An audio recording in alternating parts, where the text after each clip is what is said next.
kita akan mengenal 5 tradisi khas daerah Sumbawa. Nah, yang salah satunya kita akan kenal itu adalah karaci. Ini adalah permainan yang dulunya dimainkan dan sering menjadi pertunjukan bagi para raja. Nah, oke, kita langsung saja ke materinya. Oke.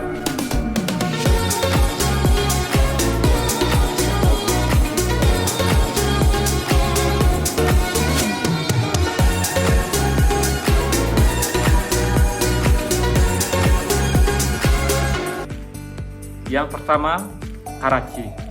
Seni permainan yang sudah berlangsung ratusan tahun ini merupakan hiburan bagi para raja dulunya. Nah, di Sumbawa tentunya ya. Dan karaci terdiri dari 2 orang dewasa suku asli Samawa atau Sumbawa. Nah, ada juga seorang wasit di situ yang fungsinya sebagai pemisah ya. Dan ada sanro, itu bahasa Sumbawa sanro. Kalau bahasa Indonesianya dukun. Nah, yang bertugas mengobati luka petarung karaci. Jadi yang luka-luka itu nanti si Sandro ini akan menyembuhkannya begitu. Kalau dia luka separah apapun, si Sandro itu punya obatnya lah gitu. Nah, para petarung menggunakan tongkat yang disebut sesambu. Nah, itu tongkat itu namanya sesambu yang pakai dipukul tuh. Dan perisai, ada perisainya yang terbuat dari kulit kambing. Dia dibuat dari kulit kambing atau kerbau. Nah, diiringi dengan gerak tari ngumang namanya kalau di Sumbawa. Petarung mulai karaci sambil berbalas pantun yang bertujuan untuk mencari lawan bertarungnya. Nah, jadi yang mau bertarung ini mereka berbalas pantun dulu ya, sambil memanas-manaskan, lalu dapatlah lawan seperti itu. Nah, setelah menemukan lawan, para petarung akan saling pukul untuk menentukan pemenangnya. Nah, itu permainannya. Nah, di samping itu tidak hanya saling pukul dan menahan pukulan lawan, makna di balik permainan karaci ini adalah memiliki sifat keberanian ya. Jadi sifat keberanian tahu Samawa, itu khususnya untuk laki-laki, dan kejantanan, kekebalan yang bertujuan agar kaum lelaki suku Samawa berani mempertaruhkan atau mempertahankan bumi Samawa ini dari orang-orang yang mungkin dia ingin jahat atau Nah, inilah awal mula dari karaci di masyarakat, sehingga akhirnya menjadi tradisi yang merakyat. Nah, begitu teman-teman. Itu untuk karaci. Dan yang kedua, ada tradisi yang namanya barapan kebo. Nah, ketika Madura memiliki tradisi karapan sapi dan Sumatera dengan mempunyai tradisi pacu Jawi mungkin namanya ya, tak ketinggalan pula Pulau Sumbawa itu juga memiliki barapan kerbau atau kebo kalau di Sumbawa itu.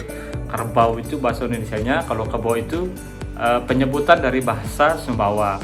Nah, yang menjadi kebanggaan masyarakatnya juga itu. Nah, dan teman-teman, beberapa barapan kebo ini ya dilaksanakan di area sawah basah dan berlumpur. Tugas utama para joki adalah mengambil saka, yaitu tongkat kayu yang ditancapkan di salah satu sudut sawah dalam waktu sesingkat-singkatnya. Jadi ada di kerbau itu ada yang namanya joki. Joki itu yang mengarahkan kerbau-kerbau itu menuju ke saka atau sesuatu kayu yang berdiri tegap, itu harus dilewati atau dilantar oleh si kerbau itu begitu. Nah, yang paling cepat sampai atau yang paling ngebut ya itulah yang menang gitu. Dengan waktu yang paling singkat, nah dia yang menang gitu. Yang berhasil mendapatkan dialah pemenangnya. Nah, para peserta tidak mengincar hadiah yang diberikan. Barapan kebo lebih menjadi arena pertaruhan harga diri dan martabat. Oke.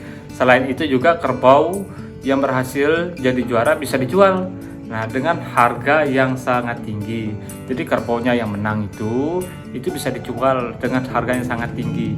Karena kita anggap kerbau itu sangat jago lah gitu. Nah, makanya di Kabupaten Sumbawa ini banyak sekali kerbau-kerbau dan berkelompok.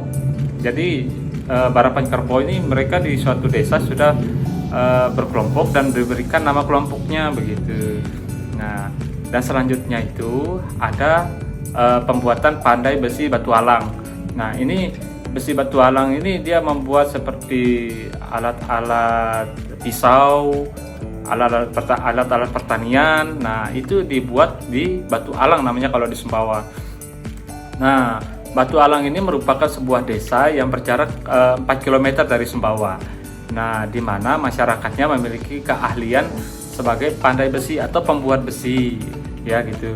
Keahlian ini mereka wariskan secara turun-temurun dari para leluhur. Nah, dengan tetap mengikuti teknik dan pola tradisional nenek moyangnya gitu. Jadi tidak pernah ketinggalan. Jadi anak-anaknya pun dari sekarang itu sudah diajarkan turun-temurun untuk membuat bagaimana sih cara membuat besi khas dari Batu Alang ini, tentunya ada di Kabupaten Sumbawa. Nah, jika berkunjung ke desa ini kita akan melihat langsung ya proses pembuatan senjata seperti parang, kalau disebut parang ya disebut ya, dan pisau dan alat pertanian lainnya lah gitu. Nah, ini bisa dibuat di Batu Alang tempatnya gitu. Nah, oke, yang selanjutnya adalah main jaran.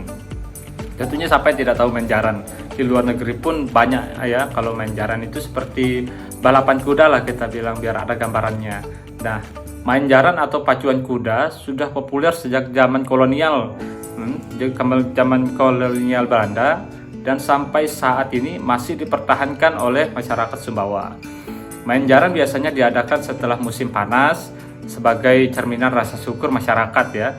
Nah, main jaran biasanya diadakan setelah musim panas sebagai cerminan rasa syukur masyarakat, dan jokinya adalah anak-anak yang masih duduk di bangku SD berusia sekitar 9 sampai 12 tahun lah gitu.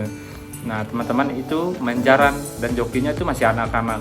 Nah, selain menjadi atraksi hiburan, main jaran juga menjadi ajang untuk meningkatkan harga jual kuda.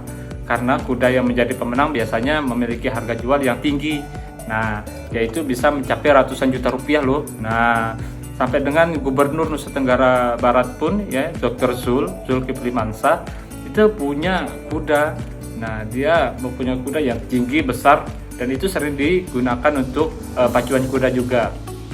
Nah, teman-teman, main jaran dapat disaksikan di arena pacuan kuda di daerah Desa Penyaring, ada ya, Desa Penyaring, Kabupaten Sumbawa, Kecamatan Moyo Utara. Nah, di situ ada. Nah, oke teman-teman, yang terakhir di sini adalah yang sering sekali kita lihat adalah nyorong namanya. Ya, upacara nyorong ini merupakan salah satu bagian dari prosesi pernikahan putra dan putri Sumbawa biasanya. Nah, di Nusa Tenggara Barat, yang merupakan upacara pengantaran barang-barang dari pihak keluarga calon mempelai laki-laki ke tempat calon pengantin perempuan. Nah, begitu teman-teman.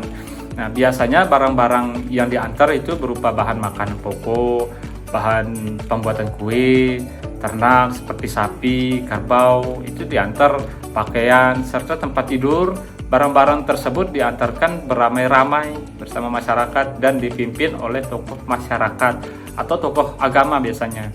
Nah, selain itu juga upacara nyorong dijadikan sebagai acara silaturahmi antara kedua pihak keluarga pengantin gitu yang akan melaksanakan pernikahan.